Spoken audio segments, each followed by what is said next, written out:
தளபதி வெற்றி கொண்டான் அப்படின்னு ஒரு பெயர். இந்த பெயரே வந்து டிவிகே தான்.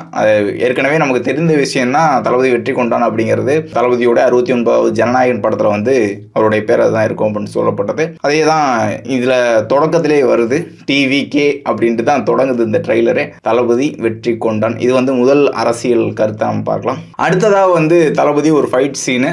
அந்த சீனில் வந்து 2 யானைகள், அதாவது டிவிகே கொடியோட இரட்டை போர் யானைகள் இருக்குல்ல, அந்த மாதிரி ஒரு காட்சி. இடையில வந்து தீப்பந்தத்தோட தளபதி வந்து என்ட்ரி கொடுக்குறாரு. அந்த மாதிரி ஒரு காட்சி அமைப்பும் இருந்துச்சு. இது வந்து இன்னொரு அரசியல் காட்சியாக நம்ம பார்க்க முடியுது. இது மட்டும் இல்லாமல் இன்னும் நிறைய இருக்கு. அடுத்ததான் வந்து என்னன்னா, வில்லன் சொல்ற மாதிரி ஒரு வசனம், மக்களுக்கு நல்லது பண்றேன் அப்படின்ட்டு இதுக்குள்ள வராத, உன்னை நீ காப்பாத்திட்டு ஓடி போயிரு அப்படிங்கிற மாதிரி சொல்றாங்க. அதுக்கு தளபதி ஒரு சிரிக்கிற மாதிரியான ஒரு காட்சி. அரசியலுக்கு என்ட்ரி கொடுக்கும் போது இங்க எத்தனை விமர்சனங்கள், எத்தனை மிரட்டல்கள் வந்ததோ அதை வந்து மறுபடியும் சொல்ற மாதிரி அதுக்கு தளபதி வந்து ரியாக்ட் பண்ற மாதிரி இருந்துச்சு. அதுக்கு புன்னகையோட ஒரு நக்கலா ஒரு சிரிப்போட கடந்திருக்கு. அந்த காட்சி வந்து அப்படிதான் இருந்துச்சு. அது மட்டும் இல்லாம தளபதி ஒரு அரசியல் கட்சி விமர்சிக்கிற மாதிரி மொத்த ஐக்கியனும் ஒன்னா நிக்கிறாங்க, அவனுக்கு ஜெயிக்க கூடாது அப்படிங்கிற மாதிரி சொல்லுவாரு. அந்த இடத்துல வந்து பிரகாஷ் ராஜ் வந்து தேர்தலில் நிக்கிற மாதிரி இருக்கும். இந்த காட்சியில வந்து எதிரி யாரு, அதாவது தீய சக்தி யாரு அப்படிங்கிறத வந்து குறிப்பிட்டு சொல்ற மாதிரி தான் இந்த காட்சியில் இருக்கு. அவங்க வந்து அரசியலில் நிக்கிறாங்க, எல்லா ஐக்கியனும் ஒன்னா நிற்கிறாங்க, அவனுக்கு வந்து ஜெயிக்கக்கூடாது அப்படிங்கிற மாதிரி சொல்கிற காட்சியும்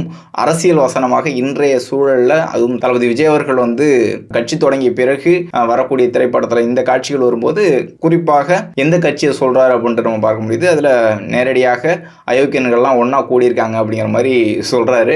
அது எந்தெந்த அயோக்கியன்கள்னு நீங்கள் கமெண்ட்டில் சொல்லிடுங்க. இப்போது இந்த ட்ரெய்லரில் இன்னும் என்னென்ன வசனங்கள்லாம் இருக்குது, என்னென்ன காட்சிகள்லாம் இருக்குது அப்படின்னா, ஒன்றால் ஒன்றும் பண்ண முடியாது, விலகி போ அப்படிங்கிற மாதிரி பிரகாஷ்ராஜ் சொல்கிற மாதிரி இருக்கு. இது தொடர்ந்து தளபதி அவர்கள் அரசியலுக்கு வந்த பிறகு திமுக, அதிமுக, மற்ற கட்சிகள் எந்த கட்சியுமே சொல்லக்கூடிய விஷயம் தான், தளபதியால் இந்த அரசியலில் வந்து நீடிக்க முடியாது அப்படிங்கிற விமர்சனங்கள்லாம் அதற்கு ஒரு பதில் கொடுக்குற மாதிரி காட்சிகள் இருக்கும் தான் தெரிய வருது.